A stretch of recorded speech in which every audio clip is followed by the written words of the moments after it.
In order to bring the history alive of the Lower East Side, I know just the perfect place.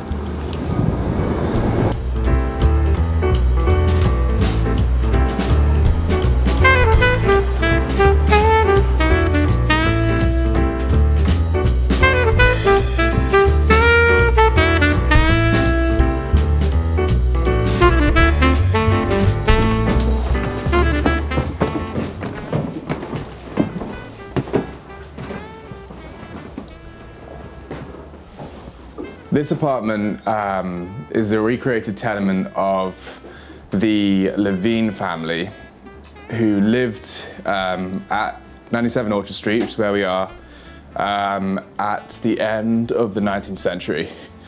And their apartment was both a place to live and a place of work because they ran a sweatshop, a garment business, out of their apartment. And so that's why we're seeing what we're seeing here. It's an outfit makers. Then if you just look a little bit over there, it's also got every aspect of a home. Where is the Levine family from? The Levine family is from Poland. Poland, oh wonderful. And they arrived in New York in 1890. 1890, wow, okay. And so they made all the garments here, it seems like. Well, this is all recreated. None of this is none of this is authentic to the items they had. This is all items we've sourced and tried to get people an idea of what their apartment would have been like. Funny enough, we do own some items that they actually owned.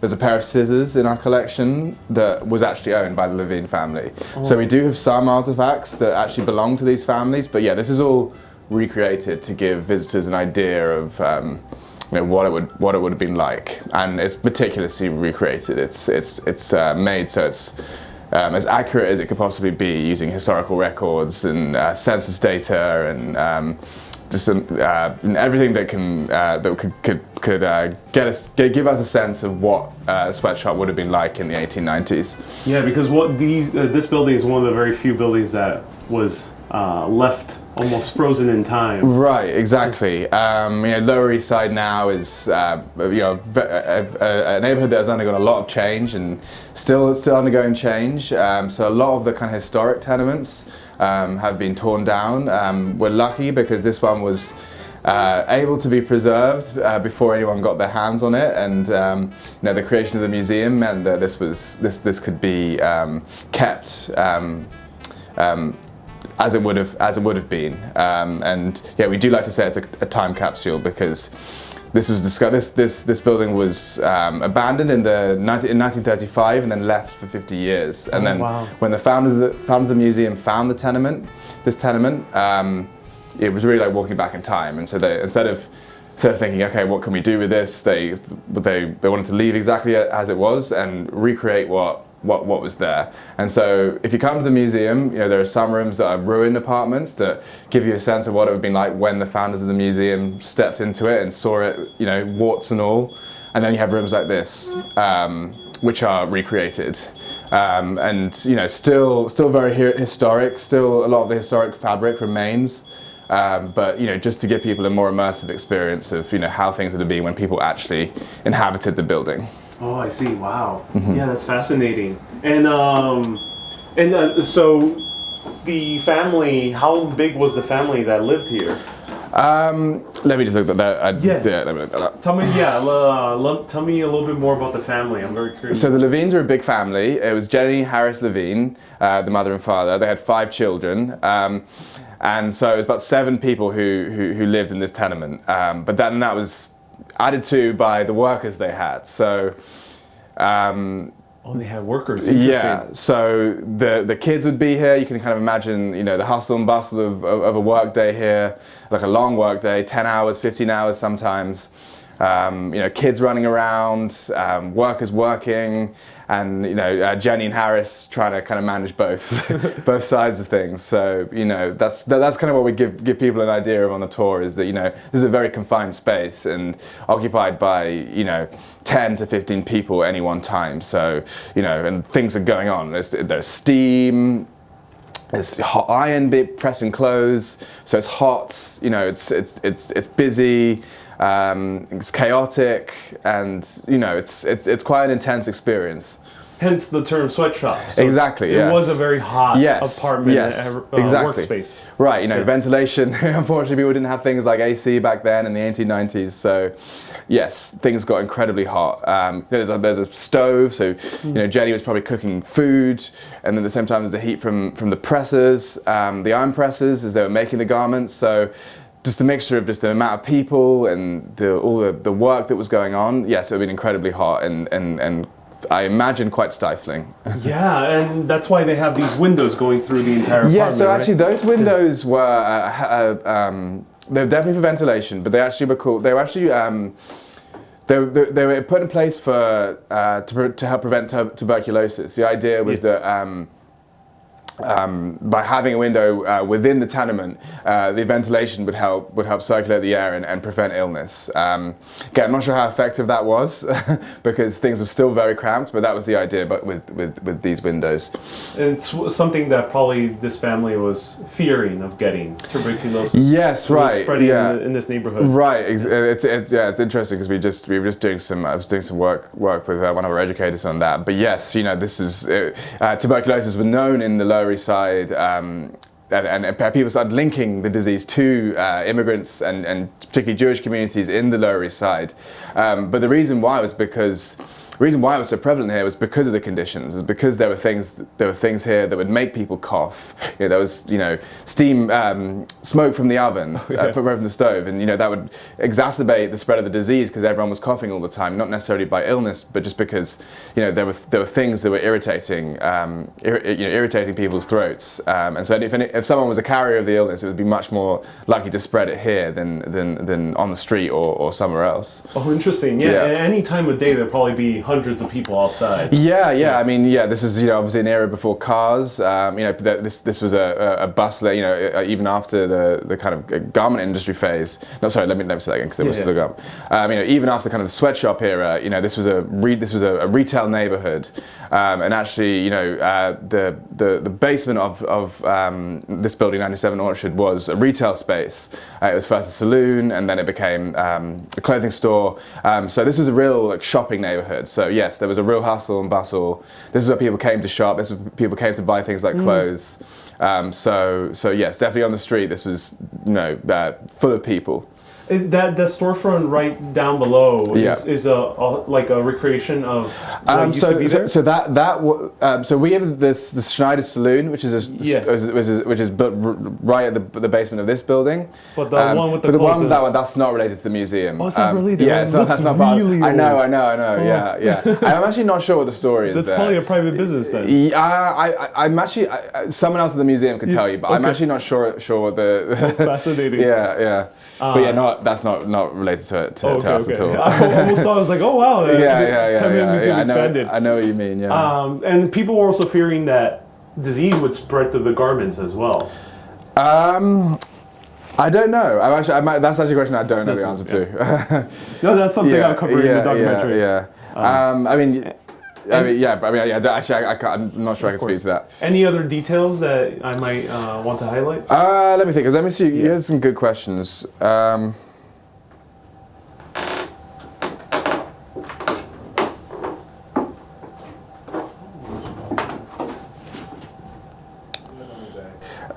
So I think these two questions are quite good. Why did immigrants open sweatshops? Yeah, that's perfect. So there were a couple of reasons why immigrants in the Lower East Side opened sweatshops. One was because these are the tools that they brought with them.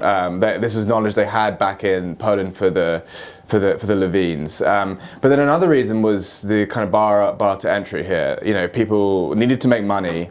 They had space. They had their tenement. And all they really needed was a sewing machine. And there's another tool we have here, not this particular space, called Hard Times, which tells the story of a woman who, with no previous knowledge of working, of sewing, was able to get hold of a sewing machine from a charity and was able to start a business, and eventually became so successful she was able to leave the Lower East Side. So I think that's the thing about garment work, is it's really that kind of grit and resilience exemplified. If you have the tools and you have the drive, it's something that you could do, particularly at that time. So this was a full family business. Yes, yeah. I think this was interesting. Is the kids might have helped out where they needed to, and this is really the blend of home and work life. Because, like I said, there would be food being cooked for the family, but then also probably for the workers. There was a real blend. The only time there was a real distinction was during the Sabbath, the Jewish Sabbath, where there was a hard out, where once work had to stop, everyone had to leave. Everyone who wasn't part of the family had to leave.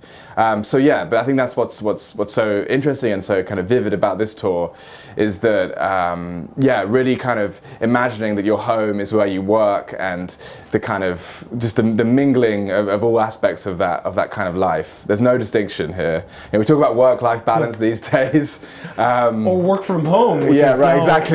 Becoming more normal. Right. But this kind of gave it a different meaning. It goes to show we're very circular in history. Absolutely, yeah. And what would be the normal day in normal day for the Levines? That's a good question.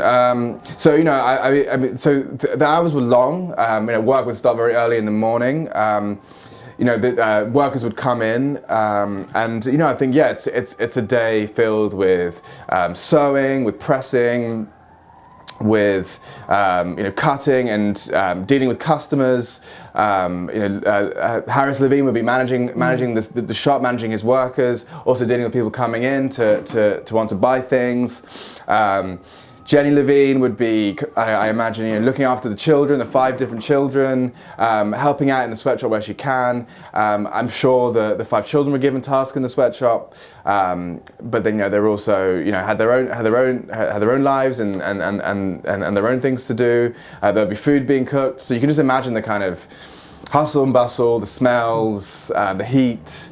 Just the chaos, but within that chaos, things were working. This was a business. This was also a family home. So, it's a real kind of sensory experience taking this tour, I find. And I saw that you guys added various newspapers in the Hebrew language. Right. Yiddish. Yes. That would probably be the language here. Yeah, that was so around that time the Lower East Side was known as the Jewish Lower East Side because of the prevalence of Jewish communities here. So yeah, you would definitely be hearing Yiddish first and foremost. Yeah. Absolutely. Oh, fascinating. The question of how the sweatshop industry stopped or changed is an interesting one. It didn't really stop in when this building closed in 1935. The garment industry was still really roaring in the Lower East Side up until really the 2000s, and that's because the influx of Chinese workers brought their own skills here and carried on the tradition. And actually, on another one of our tours called Under One Roof, it's a little bit further in the future. We tell stories of families in the 1950s, 60s, and 70s. They were all had an element of working in the garment industry, but actually, what ethnicities? So they were Jewish in the 1950s. The families, the family in the 1950s is a Jewish family. The family in the 1960s is a Puerto Rican migrant family, not an immigrant family, a migrant family, and then in the 1970s is a Chinese family. So that tour is really bringing our programming towards the present day and bringing in some more ethnicities and identities. But on that tour, we also tell the story of how things sort of stopped, and that really was to do with 9/11. The damage that was caused in 2001 really stopped the garment industry in the Lower East Side. This is because of things like supply lines being severely cut off, and just the impact of that attack really impacted the garment industry immensely, and that after that really wasn't able to recover. That's fascinating. Yeah. This is the first time I've heard Yeah, yeah. 9/11 being Right, yeah. Oh, fascinating. And is that tied to any of the immigrant stories you guys are covering? The 9/11 story? Yeah. No, not really. We just bring it. So at the end of our Under One Roof tour, we there's a recreated garment factory. And we just sort of say that's kind of what happened at the end, and why there isn't I mean, this is still kind of a fashionable neighborhood and still a fashion neighborhood to some extent, but things like garment factories in tenements don't really exist anymore. Yeah, of course. Yeah. But or that would be very illegal. Right, exactly. Yeah. But up until that point, it was really a trade that the evolving communities in the Lower East Side were able to contribute to. So it started with as we've been talking about Jewish families, but kind of ended with Chinese families. Yeah.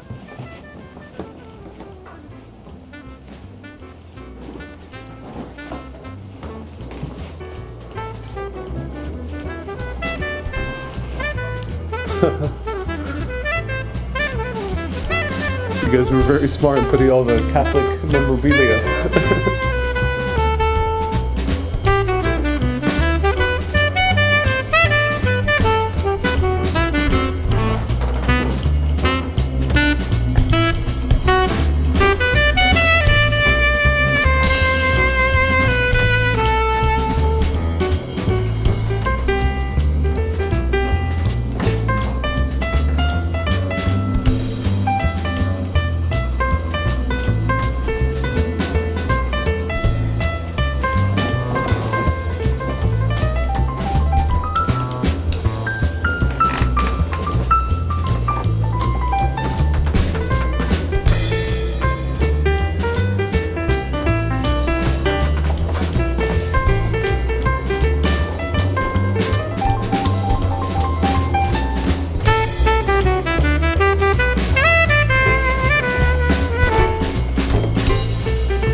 I'm gonna shoot just a little bit. Awesome.